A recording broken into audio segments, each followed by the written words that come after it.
Hey everyone, welcome to our Sifu review. I'm actually joined by Digital Trends gaming editor Giovanni Colantonio. Giovanni, how are you doing today? I'm doing great. How are you doing? I'm doing good. So both of us have played Sifu among a myriad of other games that we're playing right now. So we're going to jump into it. We also have Digital Trends has a review up for the game. You did not write it. One of your writers wrote it, but you are going to have a companion piece kind of expanding on some of your thoughts. But I wanted to get you on because it seems like we might feel different about this game.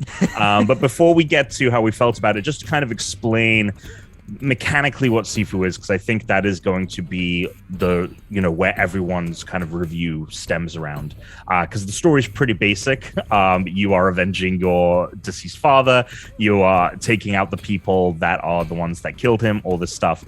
So the way that Sifu works is, you start out, you're 20 years old, you're on this quest to avenge your father, and you go to this area called like the warehouse district, and you have to make it through. You're using kung fu and martial arts skills to fight your way through. If you die, you age a year to 21, and there's a death counter that goes up by 1. Every time you die, that death counter goes up, so you're compounding years that you are aging every time you die. You can reduce the death counter by taking out some more of the tougher enemies. That reduces the death counter by 1. If you beat the boss at the end of the level, that also reduces the death counter by 1. Every decade you age, so 30, 40, 50, and so forth, you lose a little bit of health. You become more powerful. You do a little bit more damage. And once you hit your 70s, you have no more retries. If you die, you start at the beginning of the level. If you beat the level and you beat the boss at the end of the level, the next area with the next boss, you start at whatever age you ended that level on. So theoretically, and this is something I did, you can go back and do better so that the next area that, you reduce the age that you start at. There are temporary and permanent boosts that you can discover and find. There are ones that you can spend XP, which you gain from defeating enemies, eventually unlocking a permanent unlock so that it carries through death, it carries to the next area, all of these things. There's weapons you can pick up. So that's kind of mechanically where the game works. Now, I want to hear what you think about Sifu, Gio. Yeah, so I'll say that the review that we have up on Digital Trends is very glowing. It's by Otto Kratky. It's a lovely review. I recommend reading it. Gets really into why that game, if you are really good at it, is extremely, extremely rewarding, and I think that's something we'll probably get into. If you are not good at it, game over. I'm sorry. You will not have a good time playing this video game.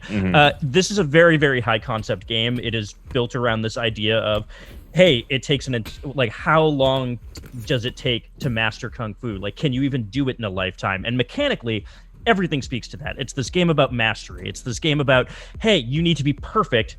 There is no forgiveness. It is like someone thwacking you on the knuckles when you do something wrong. It is a very stern teacher. Thematically, it all works. I respect it a lot for being this kind of high concept game that uses mechanics to talk about what it's doing. It is not fun to play the video game in any way for me. It is just mechanically really unforgiving. And what my issue mostly with it is I think that would be fine, but it compounds a lot of different mechanics for no reason to make it extra layers of punishing in ways that I don't think are necessary or make sense. And I think I'll give an example with that. The death system, like you said, the idea of aging every time you die is a great idea. That's a really, really cool mechanic. And, you get stronger because you're wiser when you get older, but you're also older, so you're weaker or whatever. Yeah, exactly. Which is a cool idea. And if the game is really, really hard, and you would die dozens of times, way more than dozens of times playing this naturally. The fact that it compounds and it's just kind of and now one level you're just going to gain 7 years, and suddenly you're just snowballing into 3 deaths and you're done, is so unnecessary. It could have just been one death, 1-to-1, and it still would have been a really challenging game. That element stinks. And there's stuff like that all through the game. There's this idea of you get skills, and you can unlock the skills, but then you have to permanently unlock them by Yes. like spending, which like it's just a complicated system that doesn't really make sense. You can age out of getting certain skills, which also kind of like gets confusing, and that system is confusing.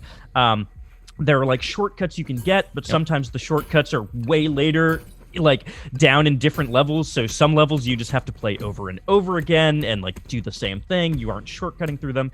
And on top of all that, I don't think the combat's super great. Like to me, I wasn't a huge fan of Absolver slow collapse game before this. I thought the combat was kind of like weak in that as well. It just felt like I was doing 3-hit combos, just 1 2 3 1 2 3 1 2 3 throughout the game, even when I was upgrading. It has this whole like dodging system where you can do a high or low dodge. The windows for getting that right are, I find it like there's no telegraphing. It is so impossible to like get those right. And for me, just all of those things compound into this game that is like needlessly punishing for a purpose, to thematically get to a point, and that's cool. I just don't find it fun to play, and I don't think that a lot of people will even get to the point where they can get that thematic theme because of that, which makes it a really weird barrier to even like understanding what the game is about, and I think that's kind of a problem. Do you enjoy Souls games? No. Okay. I hate them. And I think that, I don't want to paint this as a Souls-like because it's very different from that. That being said, I think it does share a lot of the DNA with that. And I think that is the most generous boilerplate way to see if someone would like it. Are you put off by Souls games? If you are not going to find something, I think, in Sifu. I wanted to love Absolver when that game came out. Yeah. It is mechanically and all the things that you are talking about way worse than this game. I think this game does make things a bit more accessible, and it's brought it to a level, as someone who does like a Souls game, it's brought it to a level that I'm like, cool, I'm clicking with this. When I die, it is a mix of frustration, but I tell myself, you beat Bloodborne, man. You beat Sekiro. Like, you can do this. And when you do get, it's kind of that thing of, that's why one of my favorite games of all time is Bloodborne, because I think that it built some things in there that really made it so that the reward factor of understanding that you could eventually overcome an enemy, I feel that in Sifu. I agree with you on the combat and unlocking. Were you playing this on PC or PS5? PS5. Okay. So DualSense stuff, really sick. I think it feels good in the hand. I think there are also like some environmental elements as well. The second level, you're in the club, which I think the gameplay you're seeing right now is that you can move through fire. There's this like area where everything's on fire, and as you approach a fire, you can feel the controller like kind of crackling. And yeah, it's doing some great stuff with the DualSense. So I really like that, and I think it makes the combat feel more tangible. But I do completely agree with that. I am not doing any of the advanced stuff that the game offers you. And all of the unlocking. So the way that the unlocks work, and this is something that I don't think it explains it well either. Yeah, you have a temporary unlock. So say there's a skill that's worth 500 XP, and that temporarily unlocks it for this playthrough.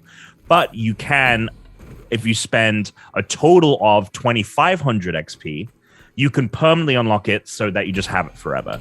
But you don't have to spend all that XP at once. You can do it in chunks. So you can pay for 500 at a time. It reduces the amount that you pay for.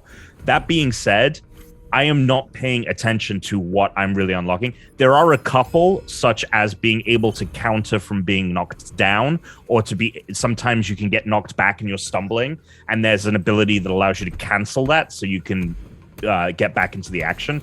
Though there are a few like that I think are like, cool, I need this to really like help me with this game. That's 10% of the unlockable new moves. The rest are either variations of things I can already do and don't actually offer me an easier an attack that helps ease the game's difficulty. And some of them are also just like, there's this one that is you can hold L2 on the DualSense, you go into a slow-mo focus mode, and you can do like a strike that's gonna really disorient the enemy. A lot of the unlockables are just variations of that, and as far as I can tell, there's no reason to actually unlock them, just it's a different attack. So I'm not, and yeah, the game is so fast, right? You have to really think about what you're doing that it doesn't make any sense to be like, cool, I'm going to do this attack that like really knocks an enemy back, but it's going to put me on a back foot. And like now I'm facing behind them and it's going to put me at a disadvantage. Like the game just moves so frenetically, like you can't spend any moments thinking about that. That being said, I am finding myself, you know, for example, the second, I don't know how far you made it into, did you get past the first? I got past area? the first area. The second area, just, the second area is I couldn't do it. Exponentially it's so, tougher. Yeah. Yeah, it's insanely difficult. Yeah. So I got to the third area. My plan is to beat this game. I think I can do it because the second area felt unforgiving. I was like, what the fuck are we doing here? I'm getting my ass kicked. But honestly, Gio, by the time I was done, I felt like Neo at the end of the first Matrix, where he isn't even trying and he is blocking Agent Smith's moves. Totally. And that stems from years of enjoying Souls games, understanding mechanically how they work. I disagree with you in the compounding of the age thing again, because I think if it was 1-to-1, like you're just aging a year, all right, well then we'd have to like shorten the amount of years you can go through. You know, because if it's 20 to 70, like that's a lot of retries that you could do, and I think that would get boring, even though it would make the game maybe a little bit easier to attempt. Yeah, I think that I see where you're coming from, but I like the fact of like by the time I'm like 5-6 deaths, because the other thing is it ultimately becomes a game about I need to get my death counter as low as possible before I fight the boss, because you don't have any opportunities to defeat any enemies to gain health back. You don't have the opportunity to defeat like one of the heavier enemies to reduce the death counter. So it's all about being as young as possible going into that boss fight. And I was very happy that I beat the first area. I got to age 34 was the age I was when I beat the first area for the first time. Oh, wow. And then I was running up against a wall on the second area. So I was like, screw it, let me go back to the first area. And I got to 23. I beat so that's 2 deaths, theoretically, if I didn't reduce the death counter. And then by the time I beat the second area, by the time I actually got through it, I was the age ending that I was when I started it the very first time. And so I think that like having the compounding of ages, of it being like huge chunks, like it makes it interesting. And yeah, it does become more punishing, but like again, I'm kind of that hedonist when it comes to this stuff. And I'm like, it only makes me focus more on what I'm doing.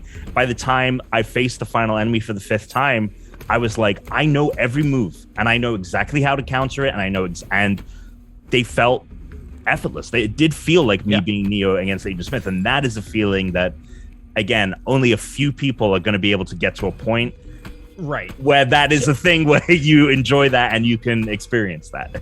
so that's kind of my main thing about it. This is kind of my like, I guess, like overall point of it, like if there's any takeaway, which is that like you know, I don't like Souls games, but I get the appeal of them, right? I get the idea of like these are games that like they are just about the like mastery, right? They're just about like physical mastery and like learning patterns, and you're not necessarily getting like a explicit theme or story. Like all of that stuff there's like a lot of environmental story and there's a big lore, but like what the game is about is just the experience of like mastery and whatnot. I think it gets complicated when you take the idea of a Souls game and you give it like an explicit meaning that is tied to those mechanics, right? So when you are taking a Souls game and you are like, we are telling a story that is like actually about like this concept of mastery, right? And this concept of like a lifetime to master Kung Fu. And like, if your player can't get to it, you know what I mean? Like if your player physically can't get to it, like what is the art communicating at that point, right? Like what is this game communicating to people who like, I mean, like, not to get into an accessibility thing because that's a whole can of worms, but like, I was like, I can't do it. I can't open it. And no. The amount of articles that are going to come out and like a million. The discourse on Twitter of like having difficulty and making games like I it's a complicated argument that I just cannot have again. and I think like, again, not to get into it, but like for people who can't, and no, not even accessibility, like let's just people who like can't do it, right? Who just like don't have the reaction time required. what is the game telling you when like the thematic element of the game becomes like, yeah, sorry, you can't be better, so you just aren't a master. Like, this game's about being a master. Like, it is like, that is the core of this game, and like, you just can't do it, sorry. And I think that's where you get into this muddled territory of like, once you are bringing in intent and like thematic purpose, and you are tying it in with these really punishing mechanics, like, your whole message starts to pervert depending on who the player is. So it just feels like there's a huge barrier of entry, not only to enjoying the game, but understanding the game and like understanding the story it wants to tell. And for me, that's where it like goes south. If it was just a really hard game that was just stylish, and like, it's stylish. It looks great. It looks great. Sounds great. It's beautiful. And like beautiful. From everything, from the art style, from the visuals, from the tech that's behind it, to the menus and the way it looks when you age, and the death like it is it's great, like an absolute master, right, of that style.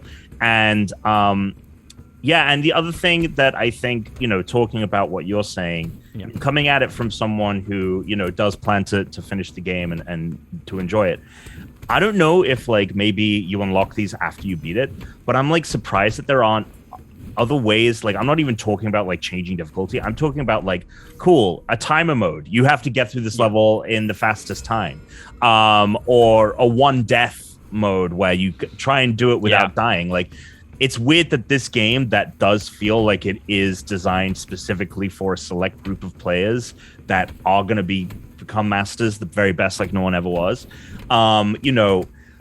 There aren't more modes to tailor to that. Granted, like I've played, I feel like a decent amount of time with this game. It's not like the game is short, because you have to keep playing it. And even if you beat it, right, you can set your own goals of, well, now I want to see if I can end the game at a younger age or things like that.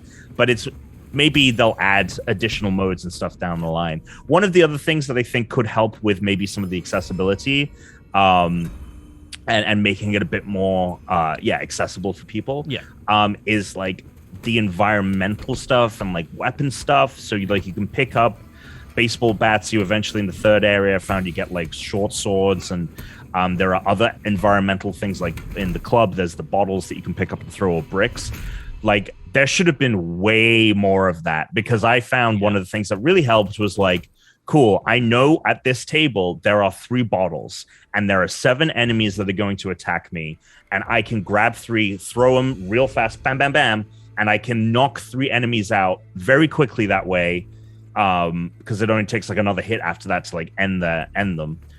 And then I can, I was thinking about it like that, of like almost like an equation of what do I have, how fast does it take? Like, if I run in, I think that one of the bits of advice I would give to anyone that's trying to attempt this is Cobra Kai it. Strike fast, strike hard.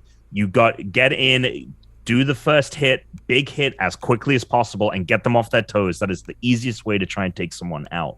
So yeah, I wish there was more environmental stuff, and I do see like in the third area, Geo, there's this great bit. You're in a museum, and you're in this room where there is like a huge kunai, right? Like the throwing dagger. Yeah, I've seen this scene, with ink coming out of it. And if you knock it, it's so cool.